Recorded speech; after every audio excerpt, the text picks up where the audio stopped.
नमस्कार, आदाब, सत श्री अकाल।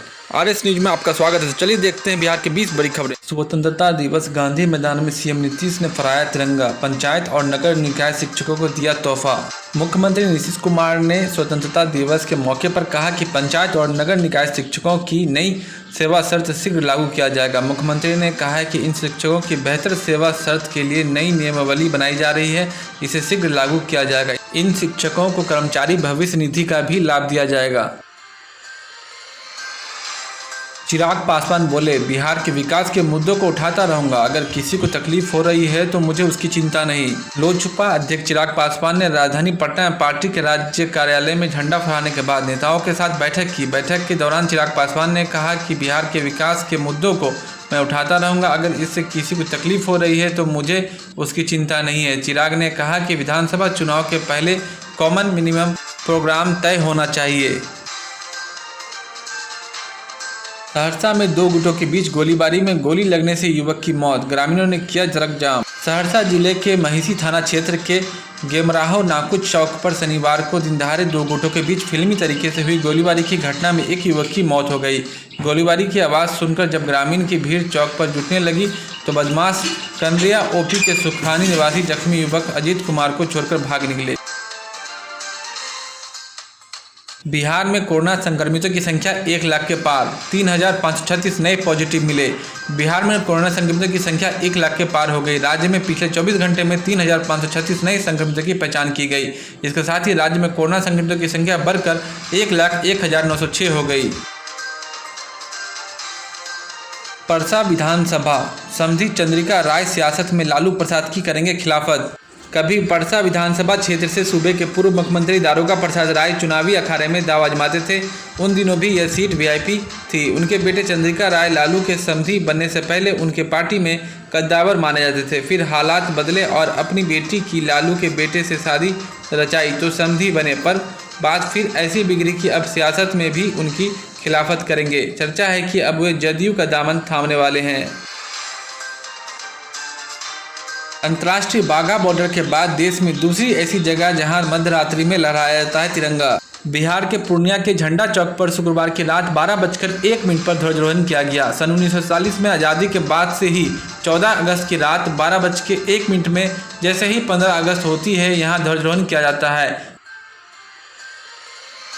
बिहार सरकार ने स्पष्ट की स्थिति, एंटीजन जांच में कोरोना संक्रमितों की मौत पर भी मिलेगा मुआवजा। बिहार में एंटीजन किट से संक्रमित पाए जाने वाले कोरोना मरीजों की मृत्यु होने पर भी आर्थिक मुआवजा मिलेगा। स्वास्थ्य विभाग राज्य में कोरोना संक्रमण की जांच अलग अलग माध्यमों से कर रहा है। ऐसे में स्वास्थ्यकर्मियों व सामान्य जन के बीच मुआवजे को लेकर भ्रम की स्थिति बन गई है।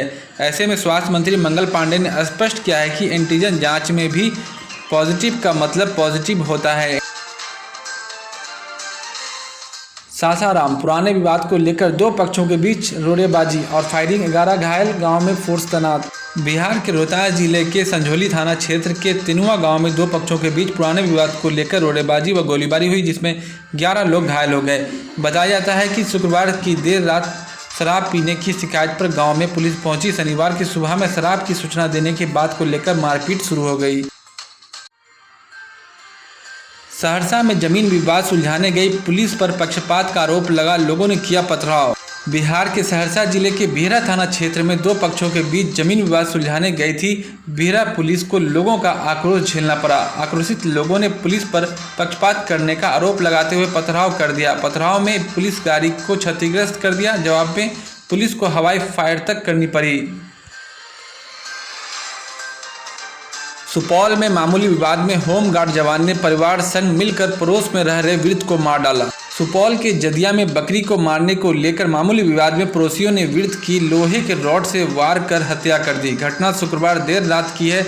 हत्या के विरोध में मृतक के परिजनों ने शनिवार को कुछ देर के लिए सड़क भी जाम किया। मृतक वृद्ध बेचन राय के बेटे अशोक राय के बयान पर जदिया थाना में केस दर्ज किया गया है। सुशांत की पोस्टमार्टम रिपोर्ट पर बड़ा खुलासा, वकील बोले नहीं पता चलेगा लटकाया गया या लटक कर मरे। सुशांत सिंह राजपूत सुसाइड केस की जांच सीबीआई के पास जा चुकी है, लेकिन इस मामले में रोज कुछ न कुछ नए खुलासे होते जा रहे हैं। सुशांत के पिता के सिंह के वकील विकास सिंह ने पोस्टमार्टम रिपोर्ट पर चौंकाने वाला खुलासा किया है। उन्होंने कहा कि सुशांत सिंह राजपूत की जो पोस्टमार्टम रिपोर्ट मुझे देखने को मिली है उसमें टाइम ऑफ डेथ नहीं है। टाइम ऑफ डेथ बहुत महत्वपूर्ण है, इसी से स्पष्ट हो सकता है कि उन्हें मार के लटकाया गया या लटक कर मरे। बिहार में पटना सहित 20 जिलों में कल से 3 दिनों तक भारी बारिश के आसार। मौसम विभाग ने बिजली गिरने का भी जारी किया अलर्ट। राजधानी पटना, गया, नालंदा, मुजफ्फरपुर, जहानाबाद, आरा, बक्सर सहित 20 जिलों में सोमवार से भारी और मध्यम बारिश के आसार हैं। मुंगेर में जमीन विवाद को लेकर 2 भाइयों के बीच फायरिंग, 3 घायल, गांव में फोर्स तैनात। बिहार के मुंगेर जिले में शनिवार की शाम 2 भाइयों के बीच हुए जमीन विवाद के दौरान फायरिंग की घटना में 3 लोग घायल हो गए। सूचना मिलने के बाद मौके पर पहुंची पुलिस ने घायलों को अस्पताल में भर्ती कराया। वहीं इस घटना के बाद से गांव में तनाव को देखते हुए पुलिस कैंप कर रही है। इस घटना में मुखिया बेबी देवी के पति शंभू कुमार, उसके चचेरे भाई रवि कुमार उर्फ छोटू और गौतम यादव गंभीर रूप से घायल हो गए। शंभू यादव को पैर में, रवि कुमार को गर्दन पर और गौतम कुमार के जबड़े में गोली लगी। उपेंद्र कुशवाहा ने सीएम नीतीश पर बोला हमला, कहा जब गिनती के दिन बचे हैं तो भर्तियों के नाम हवाबाजी कर रहे हैं। पूर्व केंद्रीय मंत्री और रालोसपा के राष्ट्रीय अध्यक्ष उपेंद्र कुशवाहा ने शनिवार को ट्वीट कर मुख्यमंत्री नीतीश कुमार पर हमला बोला है। उपेंद्र कुशवाहा ने कहा कि स्वतंत्रता दिवस पर मुख्यमंत्री का भाषण झांसों से भरा पड़ा था। 15 वर्षों से शिक्षक, डॉक्टर, नर्स, इंजीनियर व अन्य पदों पर बहाली या तो न के बराबर की या दोषपूर्ण की, जिसके फलस्वरूप आज व्यवस्थाएं चरमराई हुई है। चिराग पासवान ने नहीं की नीतीश कुमार से समर्थन वापसी की घोषणा, लेकिन बिहार सरकार पर हमले किए तेज। बिहार में अभी विधानसभा चुनाव के लिए तारीख का ऐलान नहीं हुआ है, लेकिन कोरोना संक्रमण के बावजूद सियासी सरगर्मी तेज हो गई है। बयानबाजी का दौर थमने का नाम नहीं ले रहा है। इन दिनों सबसे ज़्यादा तल्खी एनडीए के घटक दलों के बीच दिख रही है। एलजेपी और जनता दल यू के बीच तकरार बढ़ती जा रही है। राजद की जोर आजमाइश से हॉट सीट बनी दिनारा। रोहतास, आरा, बक्सर जिलों की सीमा से सटा हुआ दिनारा विधानसभा सीट सूबे के हॉट सीटों में शुमार है। कारण कि एक और जहां जदयू के विधायक सह विज्ञान व प्रौद्योगिकी मंत्री जय कुमार सिंह तीसरी बार चुनाव जीतने के लिए प्रयासरत हैं, तो दूसरी ओर 2015 में महज 2600 वोटों से चुनाव हारने वाले भाजपा के वरिष्ठ नेता सह प्रदेश उपाध्यक्ष राजेंद्र सिंह भी 5 वर्षों से क्षेत्र में सक्रिय हैं। गोपालगंज कलेक्ट्रेट परिसर में ध्वजारोहण से पहले महिला ने की आत्मदाह की कोशिश। एक और जहां पूरे देश जश्न आज़ादी मना रहा है, वहीं बिहार के गोपालगंज जिले से एक दिल दहला देने वाली खबर सामने आई है। गोपालगंज कलेक्ट्रेट परिसर में झंडोत्तोलन के कुछ समय पूर्व एक महिला ने अपने शरीर पर मिट्टी तेल डालकर आत्महत्या करने की कोशिश की। महिला ने जैसे ही प्लास्टिक के डिब्बे में रखे मिट्टी तेल अपने शरीर पर छिड़कने का प्रयास किया कि वहां मौजूद अधिकारी व पुलिस कर्मियों ने उसे रोक लिया। महिला के इस कदम से कलेक्ट्रेट परिसर में अफरा तफरी मच गई। दिल्ली भेजी जा रही 308 बैग बांग्लादेशी सुपारी मुजफ्फरपुर में जब्त। कस्टम के क्षेत्रीय इंटीग्रेटेड एंटी स्मॉगलिंग यूनिट ने गायघाट थाना क्षेत्र के मैठी टोल प्लाजा के समीप एक ट्रक से 308 बैग बांग्लादेशी सुपारी जब्त की। ये सुपारी दिल्ली के लिए तस्करों की ओर से भेजी जा रही थी।